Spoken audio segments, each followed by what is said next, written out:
Hi, friends. I know that for the past few weeks we have really been digging deep into themes and fiction texts.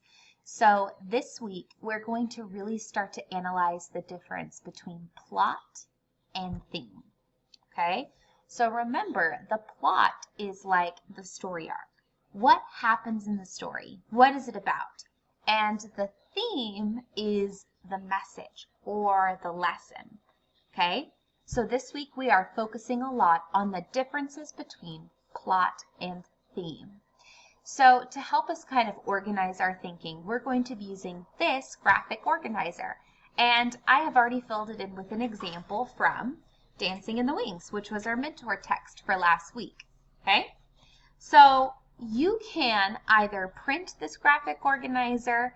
I just drew some additional boxes off the example I included in our one-pager, or you can draw your own. It doesn't matter, but you're going to use this graphic organizer to anchor your thinking for this week, okay?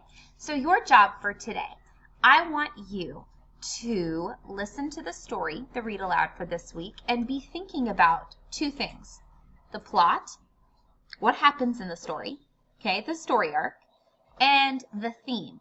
What is the message in the story? Anchor your thinking in this graphic organizer. I want you to notice a couple of differences. First, we're not going to write a whole huge summary in this, right in that plot box. For Dancing in the Wings, I just wrote, a girl named Sassy wants to dance in Washington, D.C., but she is worried that she is too tall. She does her best, and what makes her different is why she is chosen by Mr. Delgado. That just tells you what is happening in the story. The theme of the story, the lesson, is your differences make you great. It's not just the lesson that Sassy learned, it's the lesson we can all learn. The universal truth, that human experience that we all share. We can all learn the same message from this story. Okay?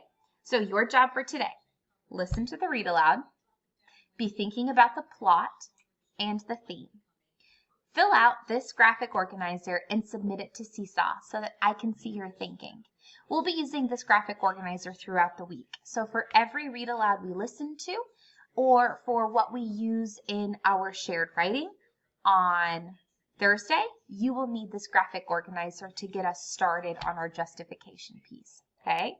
Have fun and good luck. You're going to do great.